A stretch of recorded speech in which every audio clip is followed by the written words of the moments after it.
Muy bien, aquí estamos con esta primera columna que hace referencia, por supuesto, al tema que nos atraviesa desde los primeros días del año y que tiene que ver con un reordenamiento geopolítico a través de la bestialidad que hizo el presidente de los Estados Unidos, que es secuestrar a un presidente en el marco y a su esposa en el marco de un acto claramente de guerra, ¿no? Lo que está sucediendo en la actualidad, posteriormente al 3 de enero, es una continuidad de una guerra híbrida, que tiene muchos componentes. Yo me voy a detener en uno de ellos, que es la psicológica, y que remite, obviamente, que utiliza básicamente las fake news, las mentiras, las falacias, los engaños,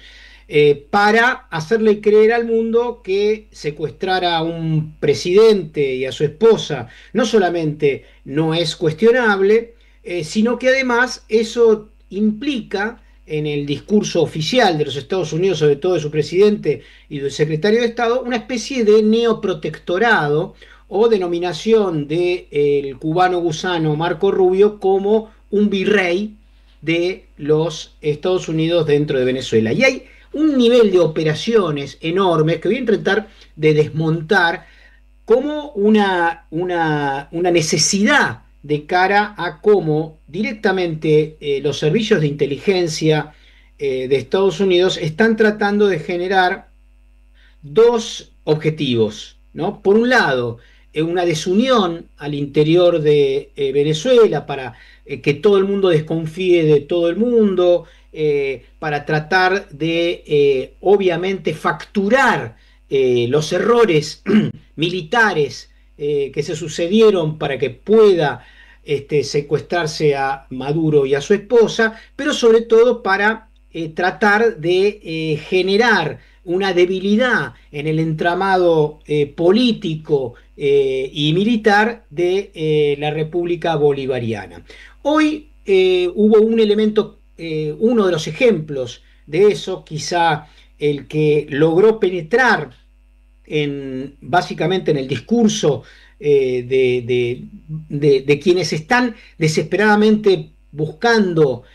culpables en Venezuela, desatendiendo la culpabilidad geopolítica de los Estados Unidos, es de que se había echado al jefe de la custodia de Maduro y se lo había detenido. Cosa que es falaz, es una mentira. De hecho, los documentos oficiales del gobierno y de la presidenta Delsis Rodríguez remiten a que efectivamente fue desplazado, ocupó alguien su lugar. De hecho, el desplazado había visto morir a gran parte de su tropa tratando de defender al presidente Maduro.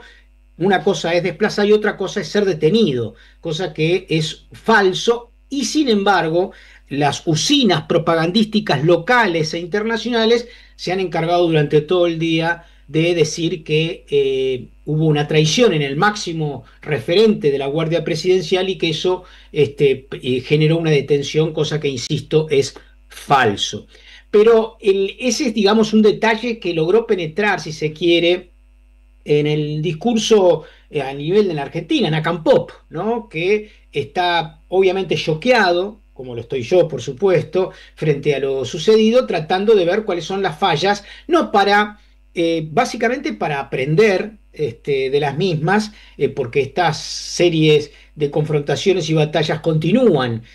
No se trata en este caso solamente de la vida y la injusta detención y secuestro de un presidente y su esposa, sino también la continuidad de una batalla contra la lógica imperial que tiene presos en distintas partes del mundo, tiene perseguidos en distintas partes del mundo y tiene presos, por ejemplo, en Argentina, a Cristina Fernández de Kirchner,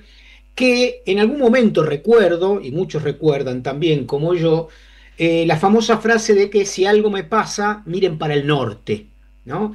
Efectivamente, nada de lo que las oligarquías latinoamericanas han hecho, hacen o harán está descoordinado o desvinculado de las acciones geopolíticas generadas por Estados Unidos en la región, que no es que descubrió el hemisferio occidental ahora, sino que, como lo venimos contando estos días, desde 1823, con la doctrina Monroe, que en aquel momento fue planteada como una especie de defensa de América Latina con respecto a la lógica imperial europea, en realidad fue un subterfugio para sentar las bases, si se quiere, de una operación que se iniciaba luego de la independencia de Estados Unidos, de extenderse hacia el oeste dentro del territorio de lo que es hoy Norteamérica y extenderse hacia el sur, como sucedió 50 años, 40 años después, robándole un tercio de territorio a México, como siguió extendiéndose con la política de las cañoneras a principios del siglo XX, como siguió extendiéndose posteriormente con la lógica de las intervenciones militares directas o indirectas en América Latina, cómo continuó después con el Plan Cóndor y cómo continúa ahora en la lucha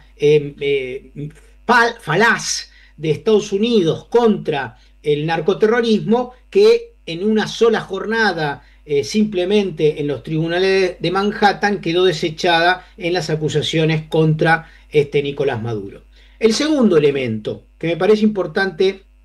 poner en claridad, que hay una operación gigantesca para hacerle creer al mundo que Delcy Rodríguez es una traidora que entregó a Nicolás Maduro y que fue puesta por Trump y Marco Rubio. Esto es una mentira grande como una casa, por supuesto. Delcy era la vicepresidenta de Maduro, fue elegida también por Maduro en su momento para ser vicepresidenta, y es la continuidad institucional dentro del gobierno republicano de Venezuela, más allá de las opiniones que le puedan merecer a algunos y a otros. Lo que quiere hacer Estados Unidos es hacerle creer a incautos de que entre la gente que había en Venezuela agarró a alguien que se llamaba Delcy Rodríguez, que es la hermana de el presidente del Parlamento, y que es la hija de un famoso dirigente político que en los años 60, 70 decidió tomar las armas contra el neoliberalismo, que hizo acciones militares, político-militares, razón por la cual fue detenido en 1976 y asesinado en la tortura por parte del gobierno de aquel momento de Carlos Andrés Pérez. Insisto, tanto Delcy como su hermano son hijos de ese dirigente político marxista, y nunca han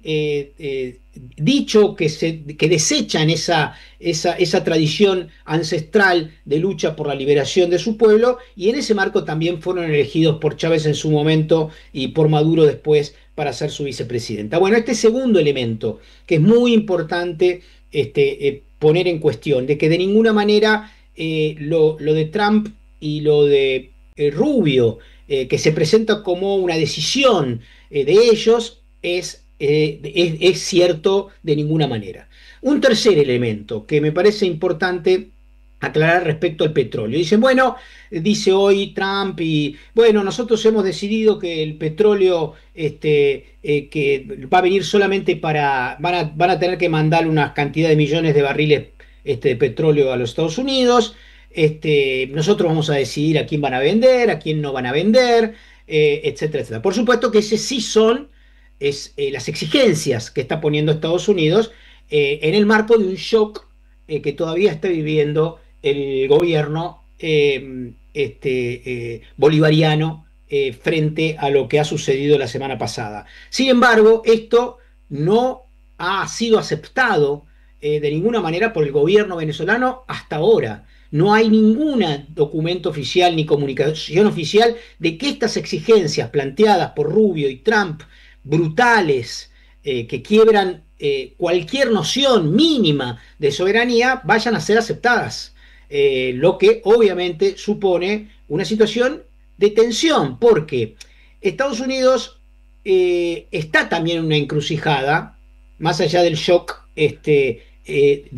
exitoso de la operación, exitoso de la perspectiva obviamente brutal de los Estados Unidos, que logró secuestrar en territorio de Caracas al presidente y a la primera dama. Más allá de eso, la realidad es que está reconociendo públicamente, al no imponer a la pseudo premio Nobel de la Paz o a algunos de los opositores al chavismo como referentes, como los Guaidó del momento, ¿no? Como los Guaidó del momento que quiso hacer aparecer en algún momento, y eso se debe a que Estados Unidos está reconociendo de que el poder, no solamente policial, militar, sino popular, todavía lo tiene el chavismo. Y que ese reconocimiento implica otro elemento más que creo que es importante puntualizar, y es que no tiene Estados Unidos, tiene la capacidad de bombardear, tiene capacidad de asesinar, tiene capacidad de secuestrar, pero no está teniendo las posibilidades, aparentemente por ahora, de invadir y controlar con 50, 60 mil marines los puntos clave en términos de presencia en el territorio. Es decir, está tratando de facturar lo máximo posible el hecho del secuestro de Maduro, ¿no? Y esto se está viendo en estos días con declaraciones altisonantes de que bueno, nos van a vender solamente a nosotros. También dicen, tienen que echar a todos los rusos, cubanos y chinos que hay en Venezuela. Yo estuve mirando y hablando con algunos referentes importantes del gobierno, incluso venezolano, y no van a, dicen que no van a aceptar este tipo de condiciones, y que lo que sí están haciendo en Venezuela es tratar de llevar a largas los debates, las discusiones con Estados Unidos, porque también en Venezuela, en este momento, a partir del shock vivido, especulan con tratar de digamos, estirar negociaciones concediendo algunas mínimas cosas, pero de ninguna manera todo esto que está diciendo Trump ni Rubio, de cara a recuperar una fortaleza político-militar al interior, sobre todo de las milicias y de los colectivos armados vinculados al Partido Socialista Unificado de Venezuela, al PSUV, cuya presidencia tuvo en algún momento también la primera dama de Venezuela, hoy secuestrada, ¿no es cierto? Entonces digo, hay que estar atentos a las operaciones, no porque por creer que Estados Unidos no es capaz de hacer las cosas que hizo y que puede llegar a hacer, sino porque Estados Unidos también está en un brete, porque según los grandes medios de ese país, no existe la posibilidad que el Congreso acepte una invasión, que es sí una declaración de guerra oficial, aunque claramente lo que han hecho es una operación de guerra, que no han pedido permiso al Congreso, y eso también puede estallarle en algún momento, sobre todo en noviembre, cuando son las elecciones de segundo término de Trump. Entonces, primero, tratar de consultar fuentes alternativas, y no dejarse guiar por el discurso altisonante y prepotente que pretende facturar al máximo esta operación de secuestro ilegal, que anteayer, perdón, fue no, ayer, perdón, en el Consejo de Seguridad de las Naciones Unidas, porque terminó ayer, el Consejo de Seguridad que se desarrolló en las Naciones Unidas, bueno, todos los países presentes cuestionaron a Estados Unidos,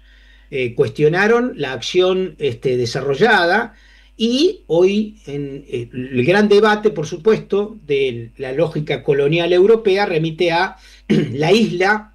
la segunda isla más grande del mundo, que es Groenlandia, que es un territorio autónomo perteneciente a la corona danesa, que eso sí le preocupa, pese a que viven 57.000 personas, porque obviamente es territorio que está, más allá de ser una isla que en términos continentales se la supone vinculada al continente americano, en términos de autonomía y de soberanía, corresponde a un país de la Unión Europea, como es Dinamarca. Entonces, creo que hay que tener cuidado con esta guerra híbrida que están desarrollando. Hoy los diarios dicen que Marco Rubio dictará las decisiones de Delsis. Delsis parece, la presidenta de Venezuela no está enterada de esas decisiones. El petróleo que hoy exporta Venezuela hacia Estados Unidos antes del secuestro de Maduro es más o menos la única empresa norteamericana que hoy trabaja dentro de Venezuela se llama Chevron, las otras se fueron, ¿no? Y Chevron hoy exporta durante el año 2025, exportó a Estados Unidos aproximadamente entre 2.000 y 3.000 millones de dólares, que es lo que Trump dice que ahora van a exportar, es decir, es lo mismo que exportaban. También ahí hay una falacia, ¿no? En el marco de un nuevo acuerdo. El tema de los barcos, y voy terminando con este punteo de información vinculado al caso de Venezuela. Efectivamente, un tercio de los petroleros del mundo pertenecen a algo que se llama la flota fantasma.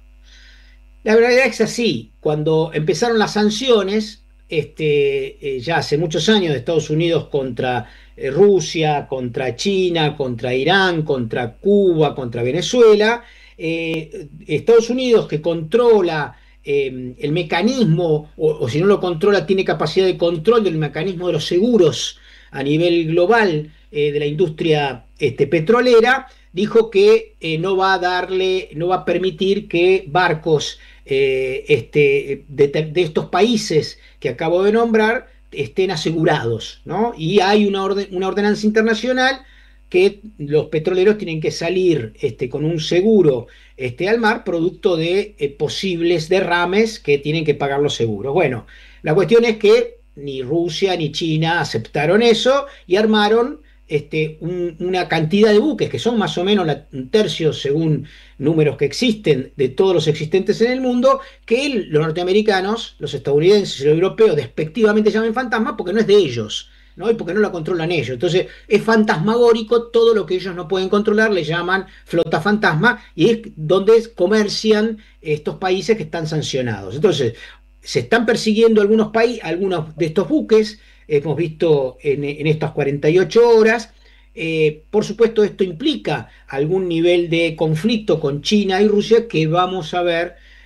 cómo evoluciona en términos de los precios internacionales del petróleo que influyen fuertemente sobre la industria. Para terminar, como mensaje para mí clave de la etapa que se inicia a partir del shock del 3 de enero es: no seamos ingenuos, no le creamos